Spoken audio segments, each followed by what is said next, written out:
mi poder estar un dia així amb vosaltres. Jo sí que recorde, Dani, quan vam començar a constituir el col·lectiu de la Pobla Llarga, com tu, una persona molt jove, implicada.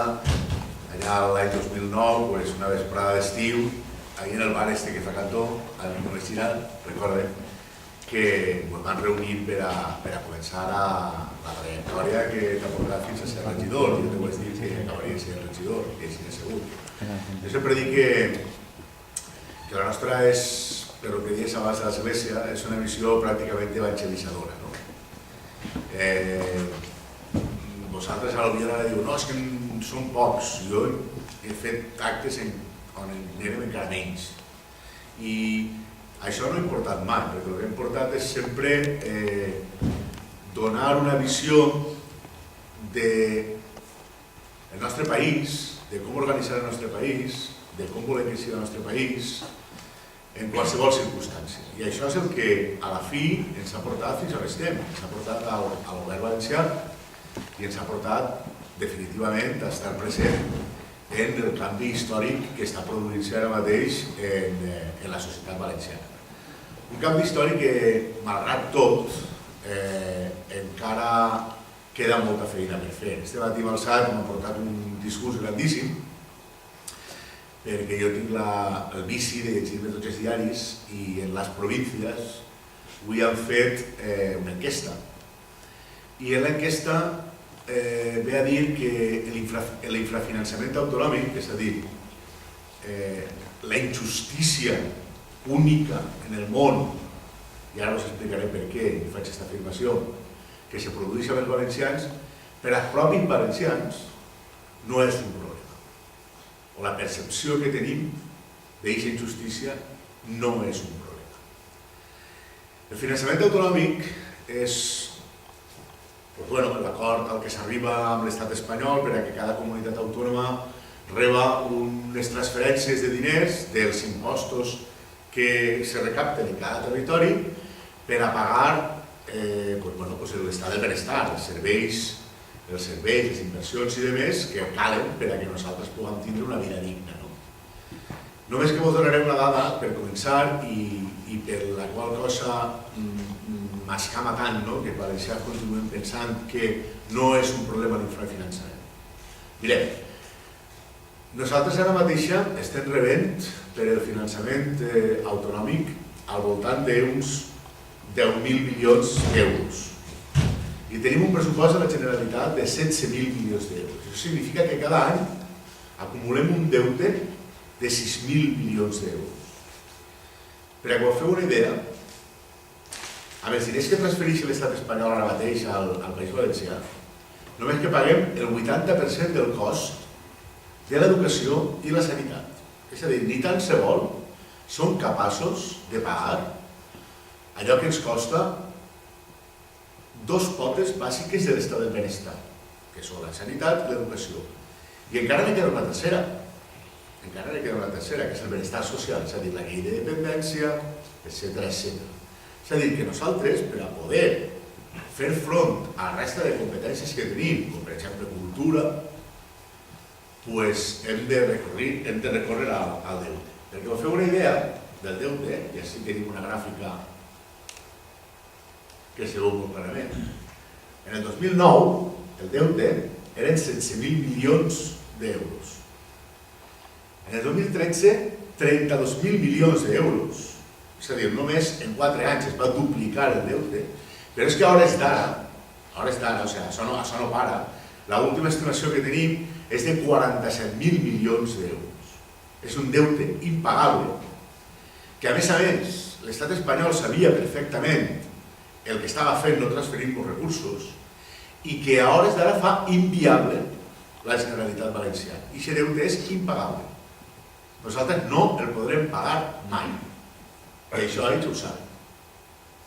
I ho saben i ho consenteixen perquè justament un dels objectius que tenen és que la Generalitat Valenciana siga inviable.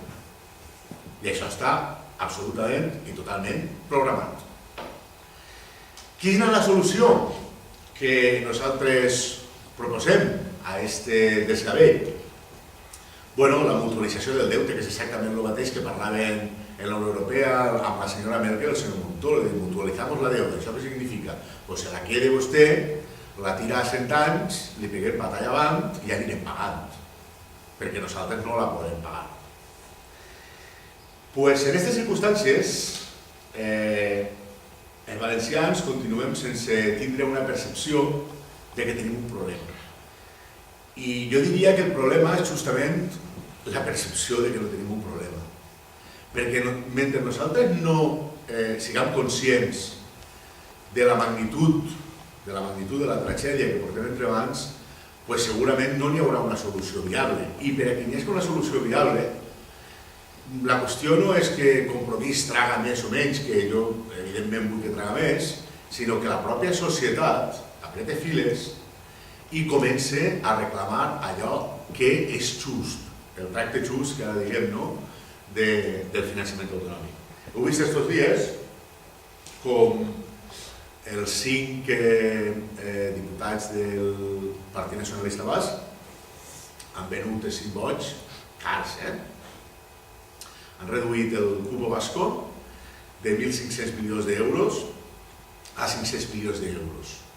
I encara tenim que escoltar al president del País Basc, al president del Partit Nacionalista Basc, que han firmat una paz fiscal para 15 anys. Ah, sí? Perquè aquest acord l'ha firmat el PP, no? O és que pensen que el PP va estar governant els pròxims 200 o 300 anys? Perquè potser si entra un altre govern i aquesta paz fiscal de 15 anys, pues l'acord jo no ho reconec, no? O tu has firmat en mi algun acord. De la desvergonya de tal magnitud que comença ja a ser preocupant. Perquè els bascos, per al PP, depèn, poden ser un dia terroristes, separatistes, o a l'endemà firmem una paz fiscal per a 15 anys. Vull dir que això, ni problema n'hi ha, no? Això tot depèn de la geometria variable dels vots. Però el més preocupant no és això, perquè jo tampoc critico els bascos perquè tinguin la capacitat negociadora d'arreglar-se el seu, que ja va bé, no?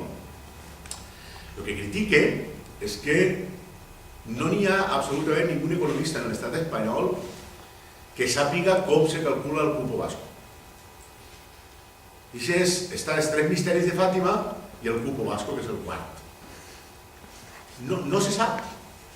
No se sap per què s'arriba a les xifres que s'arriben i quins són els criteris objectius per arribar a eixe, 500, 600, 700, 800 milions d'euros. No ho sabem. A més, se suposa que la Constitució espanyola, eixa que a totes hores ens l'estan tirant al cap per qualsevol cosa, al valencià ens la tiren al cap doblement, perquè dos dels drets bàsics que replega són la solidaritat i la igualtat. Els valencians no ens l'apliquen. Nosaltres, i així ho tenim, som l'única comunitat autònoma pobra que té una renda per baix de la mitjana espanyola que és aportadora neta a l'estat espanyol. És a dir, el concepte de solidaritat, quan vostès el senten dir la solidaritat que diuen els d'Extremadura, el senyor García, com li diuen d'aquell? No, el d'Extremadura, no recordo ara, sí. La solidaritat. Què és la solidaritat? La solidaritat és, quan vostè fa un sistema federal, aquelles regions que tenen una renda per càpita superior a la mitjana de la resta de regions, que tenen un PIB superior a la mitjana de la resta de regions, aporten a l'Estat per a que els recursos se transferisquen a aquelles comunitats autònomes o estats federals o el que siga, que estan per baix de la mitjana amb la intenció de fer una convergència de rendes, de manera que en tot el territori d'un estat en concret tots els ciutadans tinguin una renda més o menys igual i uns servicis iguals. L'únic cas, per això deia abans som l'únic cas en el món, l'únic cas en el món, crec que n'hi ha un altre, que és en els Estats Units.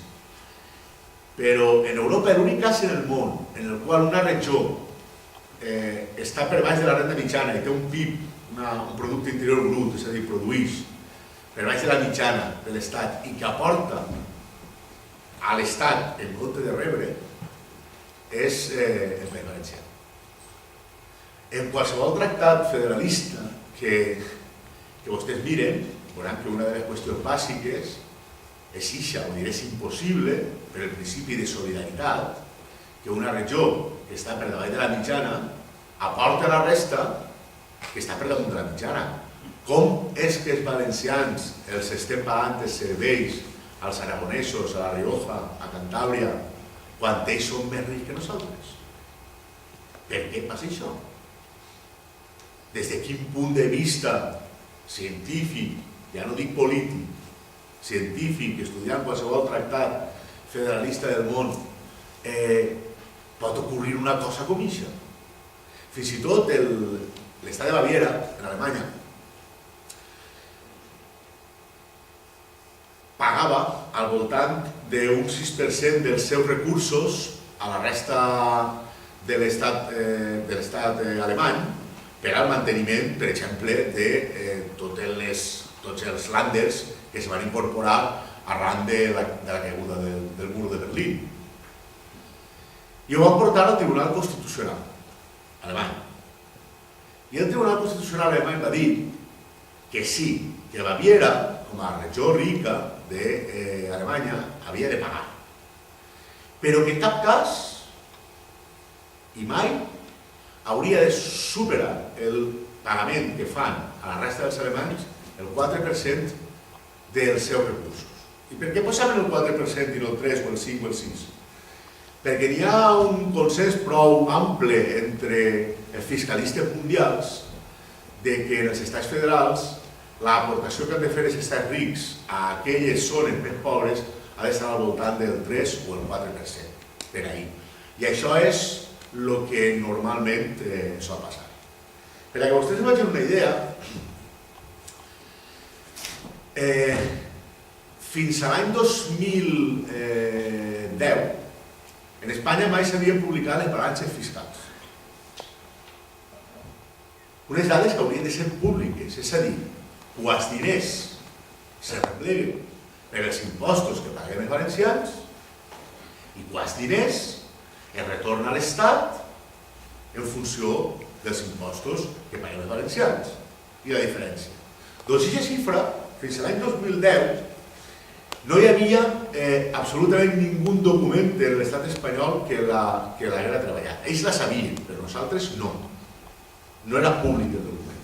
El que ara sabem és que els valencians paguem entre, segons les estimacions, per un tipus de càlcul que fan ells, són uns 4.000 milions d'euros, és a dir, el que paguem de més a l'Estat que el que rebem de l'Estat, i segons els càlculs, jo crec que més afinats i utilitzant el mateix criteri que utilitza la Unió Europea per a fer aquest tipus de càlculs, estem al voltant d'uns 7.000 milions d'euros. És a dir, que l'estat espanyol, a nosaltres i valencians, es costa al voltant d'uns 7.000 milions d'euros. Però, bueno, això podíem entendre-ho, no?, per els serveis que l'Estat presta, com la policia, l'exèrcit, la seguretat, les fronteres, etc. Podríem fins i tot entendre-ho. Però el problema és que no es diuen exactament que això és el Grupo Vasco, ¿no? El Grupo Vasco es, páseme la factura que yo ya se la pago. Usted me dice lo que cuesta aquí que esté la Guardia Civil y yo ya se lo pago. Pero a mí me deixa tranquil y ya está. El problema és la falta de transparència que té el sistema. La segona volta que ho han publicat va ser en el 2014. És a dir, publiquen el 2010, se passen 4 anys que no publiquen, després en el 2014 ho tornen a publicar. Per a que se faci una idea, en els Estats Units, la Universitat de Harvard, cada dia, i en una web que se pot consultar, se poden veure absolutament totes les transferències que se fan dels estats més rics als estats més pobres, pràcticament en temps real, i consultable per qualsevol ciutadà. En l'estat espanyol això no passa. I no passa perquè ells tenen clara una cosa. Ells tenen clar que l'estat espanyol és inviable. un estat inviable, per això Castella tingui que agarrar el barco i anar-se'n a un altre puesto, perquè Castella sempre ha sigut conscient de la seva inviabilitat econòmica.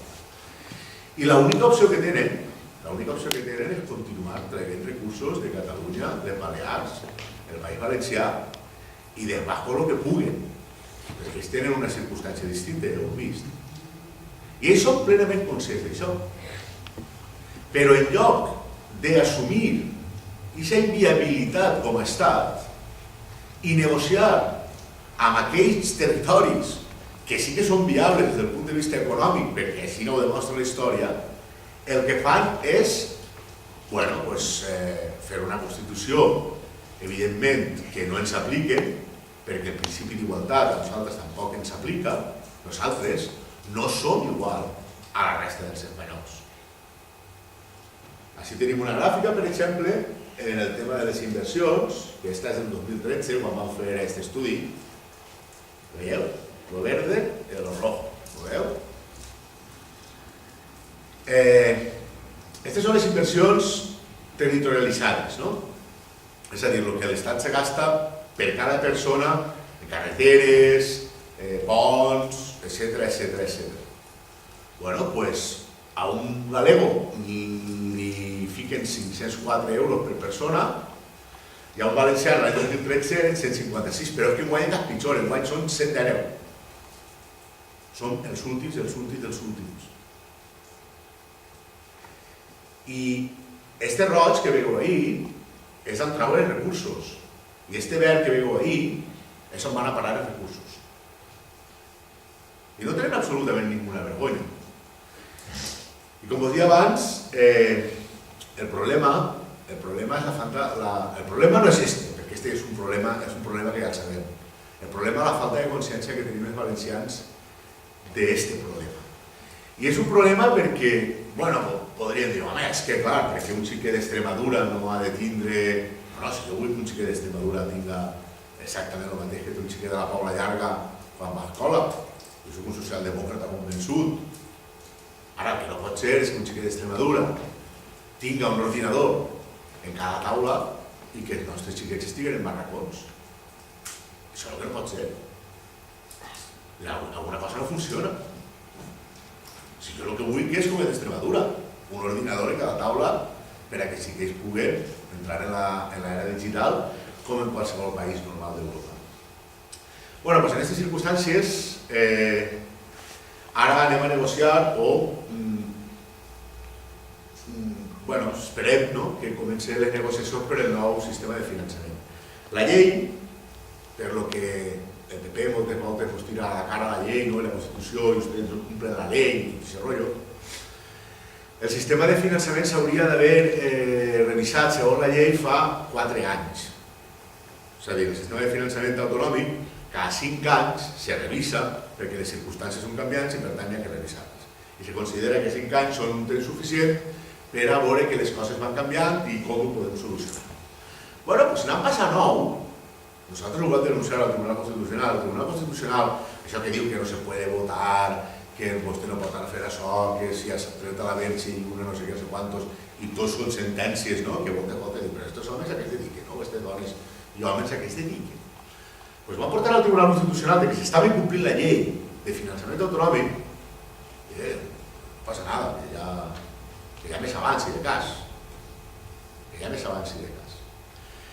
Bueno, en aquestes circumstàncies podeu veure que la situació és prou tràgica. I el pitjor de tot és, per exemple, la patronal l'altre dia ens deia que Compromís havia perdut una gran oportunitat perquè no havíem anat a negociar com els pactos en el PP perquè ens donaran algun duro. Home, patronal. Pues si resulta que n'hi ha al voltant de 20 diputats del Partit Popular en el grup parlamentari popular que perfectament podrien defensar els interessos valencians, que per això els votem, no? O els voten, no? Qui voten? Perquè no defensen els interessos dels valencians. Perquè la patronal ens demana a nosaltres que negociem el Partit Popular, el govern d'Espanya del Partit Popular, els pressupostos, si no li demana a 20 diputats del Partit Popular i del Partit Socialista també.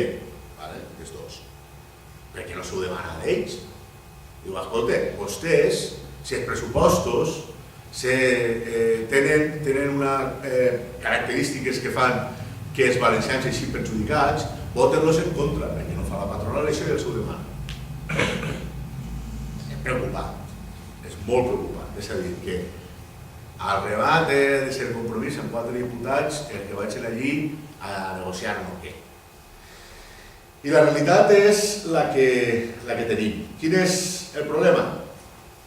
Doncs el problema, així veieu, això és el que ens costa la sanitat i l'educació. Aquestes són les transferències que ens fa el govern, els 7.815 milions d'euros, i això és el que ens costa. I això és el dèficit que tots els anys anem acumulant.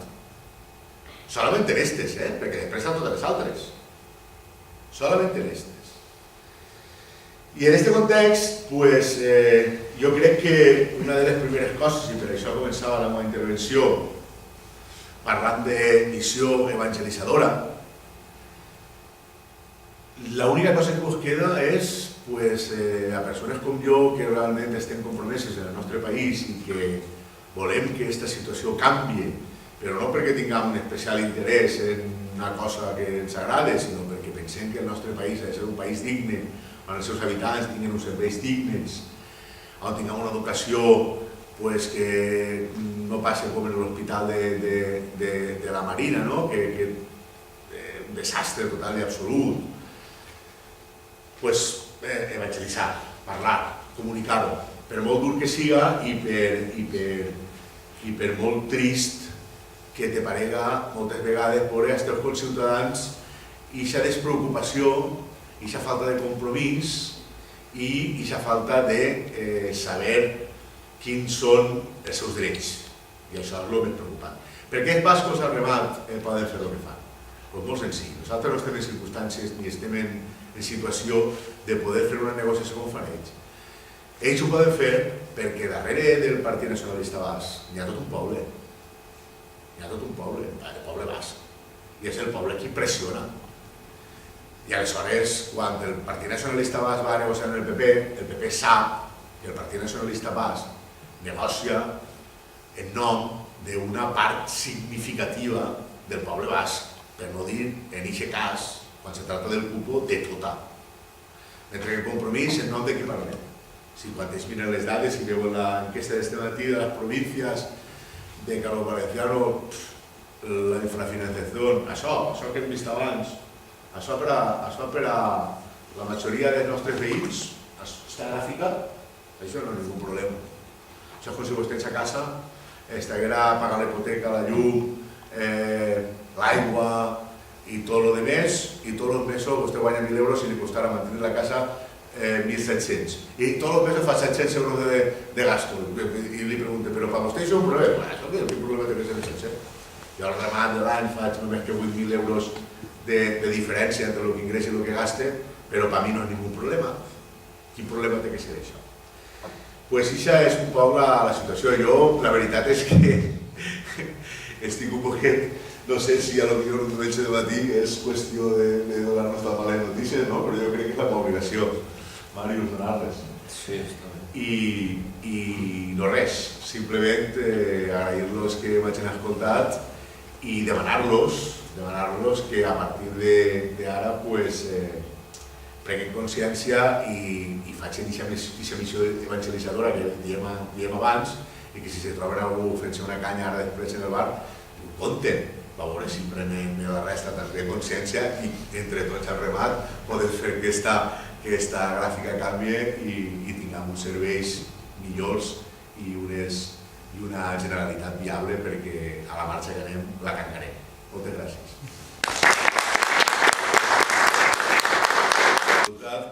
Jo sí que m'agradaria recomanar-vos, si voleu aprofundir en el tema, tenim una pàgina web que se diu Fer el compromís, on s'expliquen les dades, estan un poc ja desfasades perquè, clar, l'espoli no para i cada dia que passa la cosa va canviant, però bueno, són significatives en la mesura en què no canvien per a millor, canvien per a pitjor. Això, a lo millor fins i tot pot ser que dius, no estàvem tan mal, ara estem molt pitjor, no? El que sí que vull que si us interessa, així vaig tenir la descàrrega de la proposta, un poc de lo que vos he comentat avui, però bueno, si teniu un rato per a llegir, així està desenvolupada, és un totxo, perquè parles de com funciona el sistema de finançament autonòmic i de més, i si esteu interessats, veieu-lo una ullada perquè és interessant, el que deia Màrius. El sistema és el que és, però per a canviar-lo, Màrius, primer hi ha que conèixer-lo, perquè si no el coneixes no saps com abordar-lo. Aleshores és molt interessant saber com funcionen les coses. Per a quan tisca el senyor Montoro diguem mentires en la televisió, tindré un esperit crític de dir que està dient mentires, és que no està dient la veritat, és que este tio ho pren el pèl. Però clar, això al remat ho sabem lamentablement molt poques persones, i la majoria de la gent o per desídia o per falta d'oportunitats no ho sap. I ells juguen en això, ells juguen en la ignorància de la majoria de la població respecte a aquest tipus de temes i en la desídia de la majoria de la població respecte a aquest tipus de temes perquè al remat saben, i per això són liberals i alguns d'extrema dreta, el que parlaves de la propietat privada, al remat saben que n'hi ha una tendència, entre cometes, natural, a que cada un se mire pel seu bancal, el bancal del veí ja s'apanyarà. És un error, perquè si el bancal del veí està ple de bitxos, al remat del teu estarà ple de bitxos, i això el que va llaurar, això ho sap. Però bueno, sí que hi ha una tendència natural a de si jo tinc ma casa arreglada, la casa del veí ja s'apanyarà. I això és un error, i ells juguen en aquest tipus de sentiments de les persones que lamentablement a Màrius i a mi i a altres tantes persones ens toca fins i tot anar de menys per ahir a veure si podem fer-ho.